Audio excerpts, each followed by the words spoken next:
মাত্র 3টে কোয়েশ্চেন দেবো, তাতেই তোমরা কমন পেয়ে যাবে। চলো তোমাদের উত্তরও কিন্তু আমি ফ্রিতে দিয়ে দেবো। টেলিগ্রাম গ্রুপের লিঙ্কটা ডিসক্রিপশন বক্সে আছে। এর থেকে ইজি সাজেশন আর কেউ দেবে না এই ইউটিউবে। নমস্কার বন্ধুরা, তোমাদের এইচজি স্টাডি সেন্টারের একটা নতুন ভিডিওতে স্বাগত জানাচ্ছি। তো তোমরা টাইটেলের থাম্বনেল দেখে বুঝতে পেরেছো যে আজকে কিন্তু আমরা যে লিও টলস্টয়ের যে গল্প আছে 3 কোয়েশ্চেন, অর্থাৎ তোমাদের 4th সেমিস্টারে, সেটার সম্পর্কে কিন্তু আজকে আমরা আলোচনা করব। অর্থাৎ যে 6 মার্কসের তোমাদের কোয়েশ্চেন আসতে চলেছে তার যে সাজেস্টিভ কোয়েশ্চেন আমি রেডি করেছি, অর্থাৎ 6টা আমি রেডি করেছি। সেখান থেকে তোমরা কোন 3টে কোয়েশ্চেন করলে, অর্থাৎ মুখস্থ যদি করে যাও তো তোমরা কমন পাবে, সেটা সম্পর্কেও আলোচনা করব।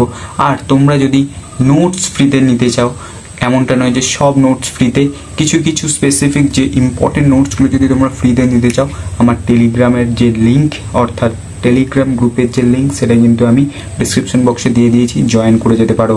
আর অনেকেই বলছো যে দাদা আমার কাছ থেকে মানে পিডিএফ নেওয়ার কথা বলছো।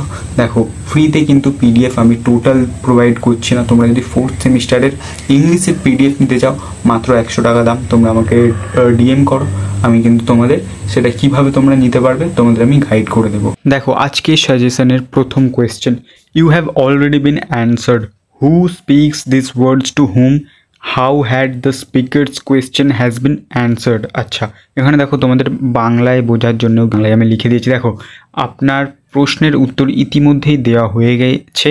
এই কথাগুলি কে বলেছে, ঠিক আছে, কাকে বলেছে এবং কিভাবে বক্তার প্রশ্নগুলির উত্তর দেওয়া হয়েছে। আচ্ছা, এখানে দেখো কে এই কথাগুলি কাকে বলেছে, একদম শর্টে লিখবে। যখনই বলবে 2 নাম্বার, 4 থেকে 5টা লাইনের ভিতরে শেষ করে দেবে, এর থেকে বেশি যাবে না। দেখো, এবার বলছে how had the speakers question has been answered. আচ্ছা, স্পিকার্স মানে এখানে কিন্তু জারের কোয়েশ্চেনের কীভাবে উত্তর দিয়েছিল সেটা কিন্তু তোমরা একটা প্যারাতে একদম বইয়েতে ভালোভাবে লেখা আছে। এবার যদি মনে হয় যে না দাদা বইয়ের ওইসব মানে অত বুঝতে পারছো না, আমার চ্যানেলের অর্থাৎ ডিসক্রিপশন বক্সের যে টেলিগ্রামের লিঙ্ক দেওয়া আছে ওখানে কিন্তু এর উত্তরটা আমি দিয়ে দিয়েছি, তোমরা দেখে নিতে পারো। ঠিক আছে, দেখো দ্বিতীয় কোয়েশ্চেন, ঠিক আছে, দেখো হোয়াট আর দ্য 3 কোয়েশ্চেন, সব থেকে গুরুত্বপূর্ণ কোয়েশ্চেন তোমাদের এই যে 2 নম্বর কোয়েশ্চেনটা। ঠিক আছে, দেখো এই যে গল্পটা আছে, এই গল্পটা কিন্তু মূলত 3টে জিনিসকে কেন্দ্র করে হয়েছে। 1, 3টে কোয়েশ্চেন, 2 জার, আর 3 নম্বর হলো সেই ওয়েন্ডেড ব্যক্তিটা, অর্থাৎ যে ব্যক্তিটা ক্ষত হয়েছিল শরীরে। ঠিক আছে, আশা করি তোমাদের গল্পটা পড়া হয়ে গিয়েছে। যদি না কেউ গল্পটা পড়ে থাকো, প্লিজ একবার ইউটিউব বা কোথাও থেকে বা তোমরা যেখানে পড়ো গল্পটা কমপ্লিট করো পুরো বাংলায় ভালোভাবে। একবার যদি বুঝে যাও তো তোমাদের এই গল্পটার মতো ইজি গল্প আর কোনো গল্প লাগবে না। ঠিক আছে, দেখো সেই 3টে কোয়েশ্চেন কী, ঠিক আছে, এবং দেখো প্রপোজড বাই দ্য জার, এখানে TSAR জার বানান এটাই হয়, মাথায় রাখবে। ঠিক আছে, দেখো how did he get answers, আচ্ছা সে কীভাবে উত্তরটা পেয়েছিল। ঠিক আছে, হোয়াট ওয়ার দ্য অ্যান্সার্স, উত্তরটা কী ছিল।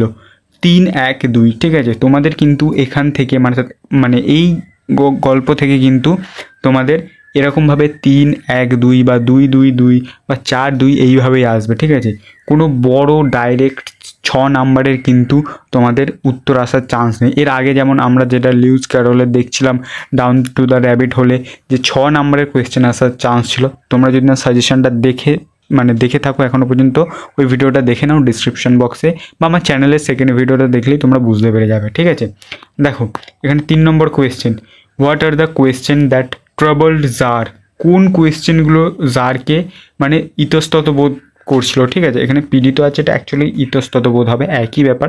তারপরে বলছে what did he do to get the answers to the question.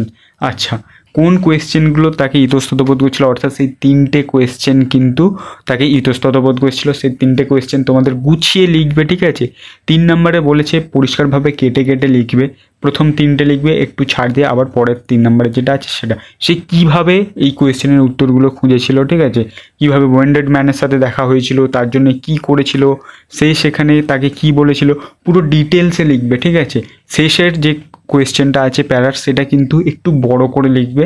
ঠিক আছে, কারণ একটু বড় করেই চেয়েছে, তোমরা কোয়েশ্চেনটা পড়লেই বুঝতে পেরে যাবে। এটাও কিন্তু তোমরা যদি সেকেন্ড কোয়েশ্চেনটা ভালো করে মুখস্থ করো তাহলে কিন্তু এই কোয়েশ্চেনটা তোমরা উত্তর একদম সহজভাবে দিয়ে দিতে পারবে। তারপরে দেখো একটা 6 নাম্বারের তোমাদের এটা রেখেছে। ঠিক আছে, এই কোয়েশ্চেনটা যদি তোমরা মুখস্থ করে নাও, ঠিক আছে, যে justify the title of the 3 question by Leo Tolstoy, তাহলে কিন্তু যে কোনো কোয়েশ্চেন যদি আসে এইখান থেকে তোমরা পেরে যাবে।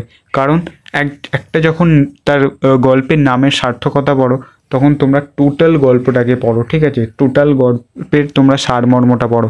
আর যখনই একটা গল্পের সারমর্ম পড়বে তখনই কিন্তু তোমরা প্রত্যেকটা উত্তর কিন্তু দিয়ে দিতে পারবে, ঠিক আছে। এইটাও কিন্তু ইম্পর্টেন্ট, বাট এতটাও ইম্পর্টেন্ট নয়, ঠিক আছে। তো তোমাদের যদি এখনও পর্যন্ত বলি, যারা ভাবছো যে 3টে মাত্র কোয়েশ্চেন করবে, তাহলে কিন্তু 2-এর কোয়েশ্চেনটা একদম 100% করবে, ঠিক আছে। দেখো 5 নম্বরে যেটা, how did the scholars answer the 3 question of tsar. আচ্ছা, স্কলার্স মানে এখানে যে জারের যে দরবারে যেসব পণ্ডিতরা বসতো তারা কি উত্তর দিয়েছিল, ঠিক আছে। দেখো, what was the tsar reaction to their question.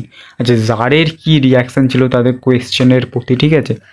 দেখো, খুব ভালো কোয়েশ্চেন, এই কোয়েশ্চেনটাও করবে, ঠিক আছে। এই কোয়েশ্চেনটা তোমরা জানো যে মানে ও অ্যাকচুয়ালি একটু রিপিটেড বা ঘুরিয়ে দেওয়া আছে, ঠিক আছে, কারণ প্রথম দিকেই এই কোয়েশ্চেনের অ্যান্সারটা আছে, তোমরা যদি প্যারাটা পড়ো।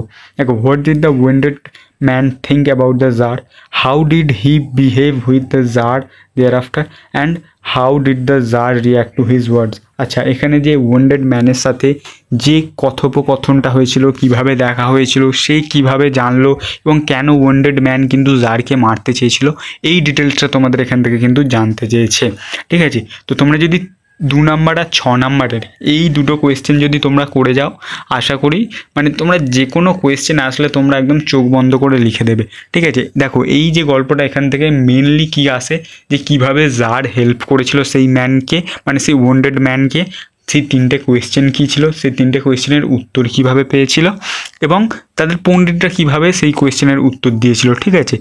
ঘুরিয়ে ফিরিয়ে এই 3 থেকে 4টে কোয়েশ্চেন আসে। তো তোমরা যদি এই 6টাকেও কোয়েশ্চেন করে যাও, 6টা কোয়েশ্চেন করার দরকার নেই আমি বলবো না, যদি কেউ করে যাও তাহলে কিন্তু খুব ভালো। আর যদি মনে করো যে না দাদা 2 থেকে 3টে, তাহলে বলবো 2-এর কোয়েশ্চেনটা অবশ্যই করো আর শেষের 2টো কোয়েশ্চেন করে যাও, ঠিক আছে। তো আজ ছিল এই পর্যন্তই। আচ্ছা, তার আগে আরও একটা বলে দিই, যদি তোমরা কেউ ফ্রিতে নোটস নিতে চাও তো টেলিগ্রাম গ্রুপে একটু জয়েন হও। আর যদি মনে হয় যে দাদা আমার কাছ থেকে নোটস নেবে, তো আমাকে মেসেজ করো, 100 টাকার ভিতর কিন্তু তোমাদের 4th সেমিস্টারের নোটস আমি প্রোভাইড করে দেবো, ঠিক আছে। তো আজকের জন্য এতটাই, নেক্সট ভিডিওতে দেখা হচ্ছে।